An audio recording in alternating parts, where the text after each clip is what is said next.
अभी सूर्यास्त नहीं हुआ है पार्थ। सूर्य और ये जयद्रथ। अभिमन्यु का वध तूने किया था। नमस्कार, आज आपके समक्ष लेके आया हूँ जयद्रथ वध पर्व। जब गुरु द्रोणाचार्य ने चक्रव्यूह का रचना किया युधिष्ठिर को बंदी बनाने के लिए, तब उस चक्रव्यूह को तोड़ने के लिए केवल मात्र अभिमन्यु रह गया, क्योंकि सुशर्मा और उसके भाई त्रिगत नरेश सुशर्मा और उसके भाई अर्जुन और श्री कृष्ण को भगा ले गया था काफी दूर इस कुरुक्षेत्र युद्ध से, क्योंकि उस चक्रव्यूह को तोड़ना श्री कृष्ण और अर्जुन दोनों को आता था। इसीलिए उसको रणभूमि से हटाने के लिए दुर्योधन सुशर्मा और उसके भाई को प्रबंध किया था। और जब अर्जुन और श्री कृष्ण का रथ काफी दूर पहुंच गया था, जब पता चला कि गुरु द्रोण ने चक्रव्यूह का रचना किया, अब अभिमन्यु सामने आया और कहा कि मैं इस चक्रव्यूह को प्रवेश करूंगा, लेकिन मुझे चक्रव्यूह से निकलना नहीं आता था, लेकिन मुझे प्रवेश करना आता है। युधिष्ठिर कहते हैं तुम चक्रव्यूह में प्रवेश करो, हम पीछे पीछे रहते हैं। लेकिन उस समय जयद्रथ को वर था, जयद्रथ को उसके पिता आशीर्वाद दिया था कि तुम एक दिन 5 पांडवों से भारी पड़ जाओगे। इसलिए उस दिन वो 5 पांडव को अर्जुन छोड़ के बाकी पांडवों को वो रोक लिया था, और वहां चक्रव्यूह के अंदर अभिमन्यु अकेला पड़ गया और उस अभिमन्यु को घेर कर 7 महारथी मिलकर उसे हत्या किया था। सूर्यास्त के बाद जब अर्जुन शिविर पर लौटते हैं, देखते हैं कि शिविर बड़ा सन्नाटा है। हे कृष्णा, कुछ तो जरूर हुआ है, क्योंकि मेरा अभिमन्यु मुझे स्वागत करने के लिए अभी तक नहीं आया है। जब देखा कि अभिमन्यु का सब पड़ा है और सब विलाप कर रहे हैं, तब अर्जुन ने उसी दिन उसी समय अभिमन्यु का सब को लेके वचन लेते हैं कि कल का सूर्यास्त्र जयद्रथ नहीं देख पाएगा। मैं वचन लेता हूँ, अदरवाइज नहीं तो मैं अग्नि समाधि ले लूंगा।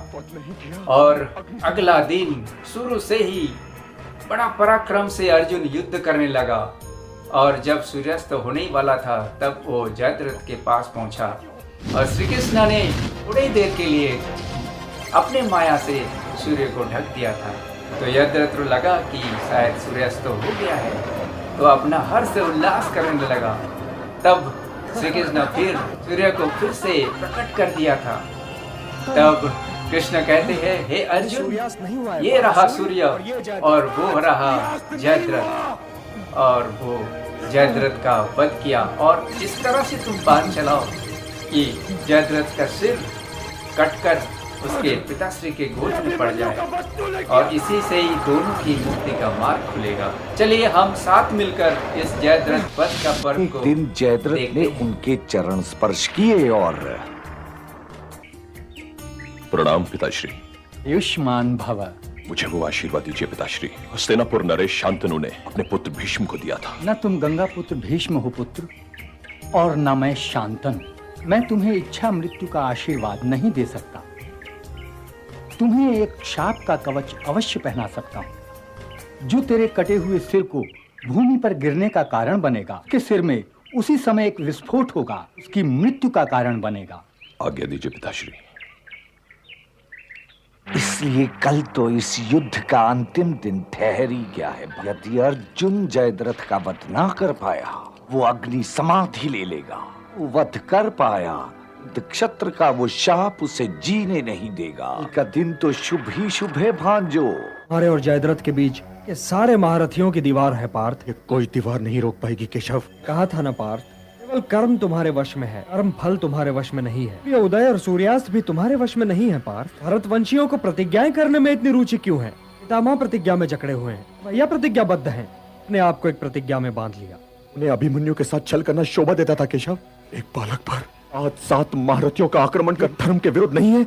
इन प्रश्नों के उत्तर महादेव से मांगो पार्थ। कल जयद्रथ उनके वर का कवच पहने हुए था, सब कुछ जानते हुए सिंधु नरेश को यह वर दिया था। ईश्वर हैं पार्थ, इसे कभी कोई कार्य अनजाने में नहीं होता। जयद्रथ का वध आवश्यक है, अपने हाथ प्रतिज्ञा की डोरी से बांधने की कोई आवश्यकता नहीं थी। तुम्हारी आंखें लक्ष्य से अधिक सूर्य पर होंगी। लक्ष्य को वाण नहीं बेधता पार्थ, बेधती हैं धनुर्धर की आंखें। समय तुम्हारी आंखों में तुम्हारी शपथ की धूल है। क्षमा चाहता हूँ वासुदेव, शपथ ले चुका। जयद्रथ की ओर ले चलिए।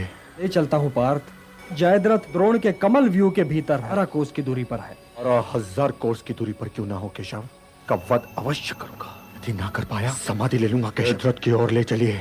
आज यदि सारी कौरव सेना उसकी सुरक्षा के लिए खड़ी है, बस अधिक समय नहीं है, रथ उसकी ओर ले चलिए। ले चलता हूँ पार्थ, रथ के लिए मार्ग बनाना आरंभ करो। जो आज्ञा केशव।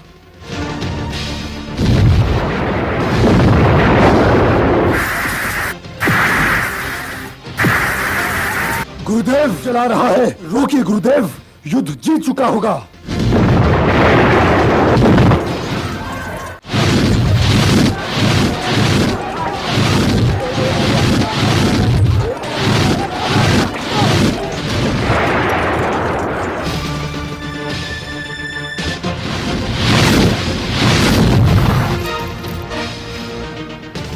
प्रणाम गुरुवर।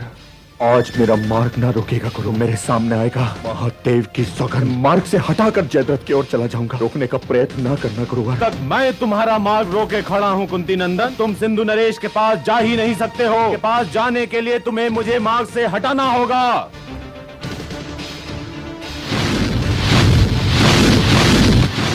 युद्ध में उलझे रहे पार्थ तो सूर्यास्त हो जाएगा। ठहर जाओ अर्जुन, को पराजित किए बिना ही जा रहे हो।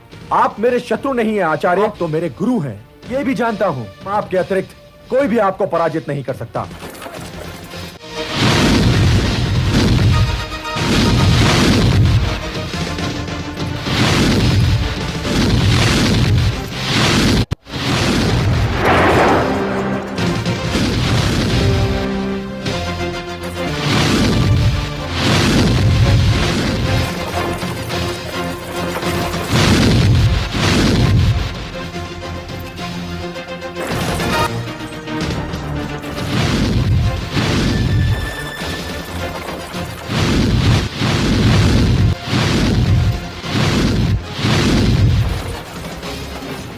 अर्जुन नहीं चला जा रहा है, सोचते रहे आपको पार कर लेना संभव नहीं होगा, किंतु आप आकर निकल जाने दिया। उसकी पीठ पर बाण नहीं चला सकता था। एक बालक का वध कर सकते हैं, उनकी पीठ पर बाण क्यों नहीं मार सकते? आपका आश्रम नहीं है जो कि मर्यादा पर वाद विवाद चल सके। रणभूमि है गुरुदेव, सिंधु नरेश की रक्षा कीजिए। हिंदू देश के प्रस्थान करना चाहते हुए वचन दिया था, तुम तक नहीं पहुँचने दूंगा। आकर मेरे वचन का पालन कीजिए। मेरा यहाँ से जाना उचित नहीं है। नरेश का अंग रक्षक नहीं हूँ, महान सेनापति हूँ। इसलिए युधिष्ठिर को बंदी बनाना है। जयद्रथ की रक्षा के लिए तुम जाओ, ठहर कर युधिष्ठिर की प्रतीक्षा करूंगा। समय अर्जुन उसके साथ नहीं है। बंदी बनाने में मुझे कोई कठिनाई नहीं होगी। देश की रक्षा के लिए तुम जाओ। ओ आज्ञा गुरुदेव सारथी।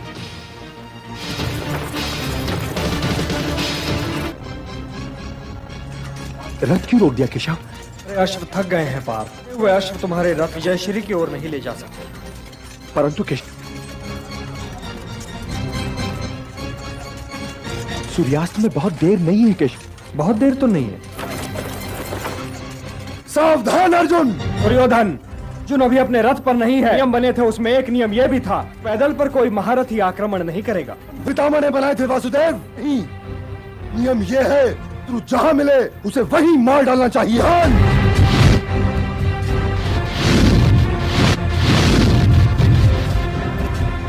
शस्त्र उठाइए भ्राता दुर्योधन, शस्त्र उठाइए। तू हाथ रोककर मेरा अपमान न करो, इस पर बाण चलाओ।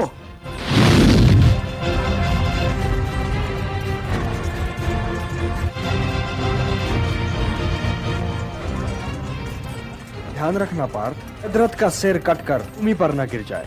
उसके पिता का यह वरदान, उसके सिर को काटकर भूमि पर गिरा दे, उसके सिर में एक विस्फोट होगा, टुकड़े टुकड़े हो जाएगा। बाण चलाना पार्थ, जयद्रथ का सिर कटकर उसके पिता की ही गोदी में गिर जाए कि मुक्ति का मार्ग है। होगा केशव।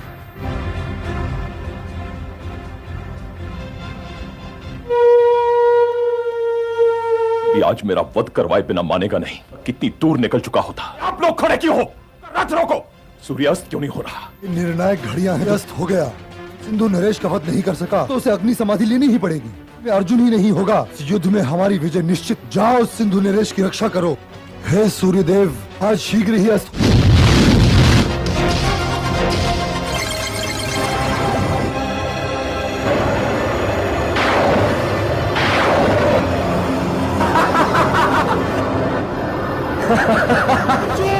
तुम अग्नि समाधि ले लो।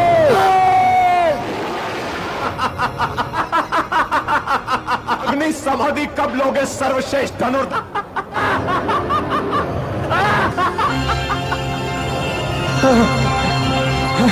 अभी सूर्यास्त नहीं हुआ है पार। सूर्य और ये जयद्रथ। आज सूर्यास्त नहीं हुआ।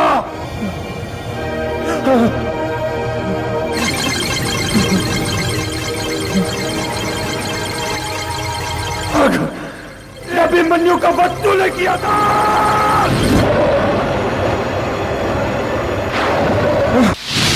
अगर आपको ये जयद्रथ वध पर्व अच्छा लगा हो तो आपके इस चैनल को एक लाइक जरूर कीजिए और सब्सक्राइब कर साथ में रहिए अगला पर्व देखने के लिए। तब तक के लिए जय महाभारत, जय श्री कृष्णा।